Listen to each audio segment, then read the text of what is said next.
All aboard, it's Jang here with the Playmobil Farm House with Market. Typically when I review something that has a lot of pieces to it, I try to get to the big thing first, the main thing, and then kind of filter out to some of the smaller stuff. But here, the majority of what you actually get, I feel, is all in the details, the little stuff. So let's look at some of the small items you get first. This set comes with animals and plants galore. So there are a couple of bunny rabbits there in two different poses. There's a bundle of flowers that has been picked and presented. This tree is actually supposed to be an apple tree, and there are a ton of apples actually growing on it. And you can pick those straight off. So you can just pick them right off the tree. They actually include a ladder in this set, so you could go up there and have your figures picking these off and then put them up for sale in your market. I really like that. You'll see more of that in just a minute. That sign there is something that you actually draw on yourself. It has a little bit of texture and you can draw on it with a colored pencil. They actually include a white colored pencil. It's supposed to kind of represent a chalkboard. This particular pencil I got didn't come out with the best quality on there. It doesn't look as good as it does on the box. It's not as white when it comes off. Got some eggs here, half dozen cartons, and each of these has a small sticker on the underside that most of the time you don't see. I think a little bit of stickering around the sides would have been more useful for that, but you can always leave those off if you want to, since they don't really do much. Back there we've got some lettuce and or cabbage. It could be cabbage in a couple different colors. There are some of the picked apples already. Cauliflower looks really good. Those pears are connected between the lettuce or cabbage and also the cauliflower. Got a little stack of bell peppers and also some cucumbers there. Could be zucchini. I think it's supposed to be cucumbers though. This is like a bushel of potatoes, I think is what it's supposed to be, small potatoes. Not the best looking thing, not the most appetizing looking thing. Maybe you could see it as being beans. I don't know. I don't like the look of that thing though. Got a little water spout coming here. You can do some watering. This is a really nice, small, but well presented little section of vegetable farm. I like these sunflowers as well because they have ball heads. So you can actually angle the flowers around and have them track the sun just like they actually tend to do, rather than just having them always in one pose. What's great about this small patch of farm and or garden here is that they present the items in a way that you can just go ahead and pick them. They look like they're growing, but then you can go ahead and pick them. Just pick it right out of the ground. So each thing has its own spot where it will fit, or each class of thing has its own spot where it will fit really down into the ground. These items over here are just, kind of younger plants, or you could see them as being some sort of herb. Pretend it's like chives or green onions or something that you could pick. Again, the cauliflower and cabbage or lettuce, they just come all together like this. I think you can actually attach pieces to the back, those connector pieces, yellow or, I think just the yellow ones will connect to those, so you can attach them to other things in different ways to display them. I think those are supposed to be some berries down there to pick. I'm not sure exactly what they're intending there, but then we get into some more animals. So here's a goose who only has one pose, and then a small pond. That's a nice small pond. I appreciate the inclusion of it. I would really like something much larger, but it's better to have something than nothing. But you have a duck with a whole bunch of ducklings there. This is the chicken coop as it is set up right now, and it has a number of chickens in it. So we've actually got 3 hens and 1 rooster plus 6 chicks going around, and the chicks are in 3 different poses. So you've got ones that are angled down like they're eating. You've got ones that are flapping their wings about a little bit. You've got ones that are just kind of standing around.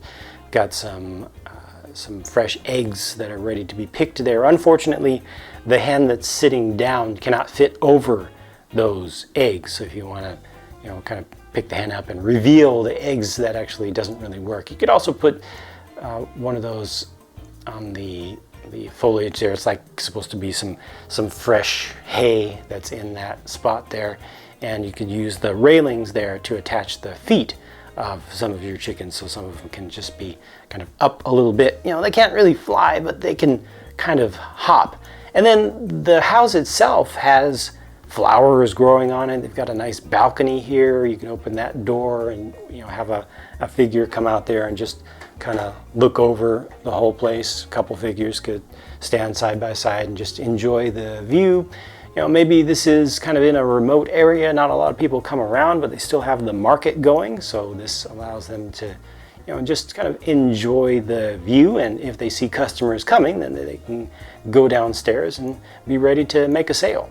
Back down on the ground level, the house has a side entrance and also some nice trellis work here with rose vines growing up, it looks like. A couple different colors there. Got some more foliage growing around the back of that with a different type of flowering plant.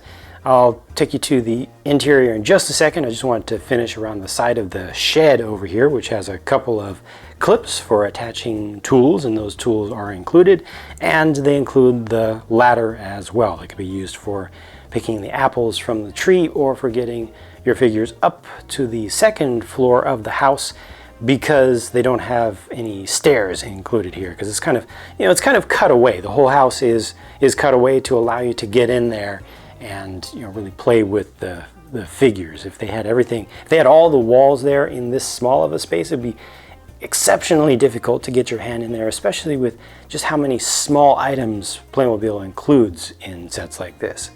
Now that second floor has 2 beds, and they are very basic, and they include some items to put on the shelves back there.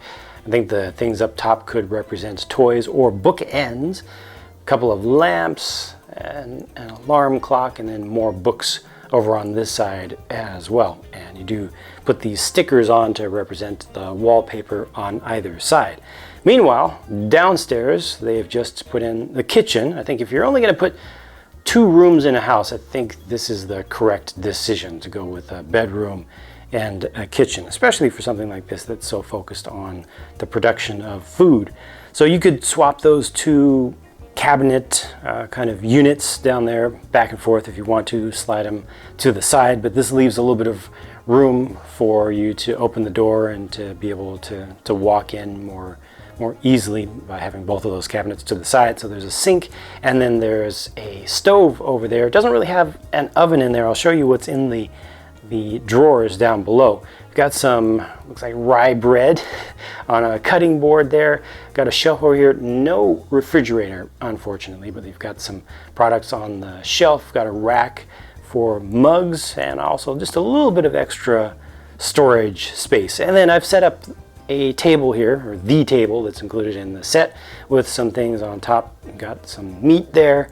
There's also a coffee, I guess, carafe is what that is, a little bit old-timey, and they do include utensils and plenty of extra plates as well. Just 2 chairs are included here to go with the 2 included figures, but let me show you the additional extra items that are also included.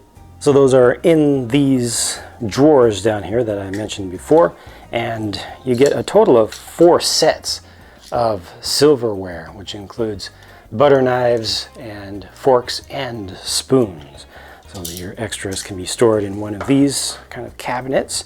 And then plenty of extra plates, so many plates, way more plates than I think you need for the number of folks here. But hey, it's better to have too many than too few. And, you know, it gives you extra stuff to actually store, and you could have some of them in the sink that need to be washed. You know, it just adds possibilities. And then here are the 2 people included, and they don't have any really special pieces on them, but I do like the differences between them. I like the fact that this guy appears to have some boots on, and I really like the print for her shirt there, or the outer shirt on it. Just very, very lively, you know, very summer, or yeah, closer to summery than springy. Not any printing on the backs of these, but just 2 regular folks that seem like they could fit into many different scenes, which is always the most important thing to me, that, you know, you get figures that you can use all throughout any kind of play or any kind of display setup, so they don't have to be specifically associated with this set or with farming. I like how many different things this single set accomplishes. You know, it gives you that nice home setting where there can be role play related to just household chores and such. It gives you the kind of commerce aspect of having a small farm out there, and other people, you know, other figures from other sets can come and interact with this. You've got the farming, you've also got the kind of connection to nature, and this will fit like at the edge of a city or a town. It'll fit in the middle of a town depending upon how you do it, or it could fit completely out in the country. So, you know, this really kind of blends together many different settings and can work for a lot of different desires, I think, of a lot of kids and collectors as well. One thing that I forgot to mention is that this fencing here can actually be removed from the building. You can turn it into just kind of a standalone pen. If you want to turn this into a garage over here, you can. So just still more possibilities. Yeah, there's, you know, kind of what that would look like just by itself. And of course you can change the shape of it by just moving the corners around. But this board did not work very well for me in this particular case, but other than that, there's really nothing here that didn't work for me. It would have been nice to have some basic form of stairs, but I think just including the ladder is enough to kind of help with the imaginative play. And of course you can always just imagine, you know, that there's a staircase or that there are other things in the space that has to be cut away to allow you to get into the space there. So lots of really good things that have been done here, I think, for the sake of play, and a lot of these look good on, a lot of these items look great actually on display as well. That's the Playmobil Farmhouse with Market set, and I hope that you've enjoyed this look at it. Thank you very much for watching, and I will talk to you again as soon as I can. Bye for now.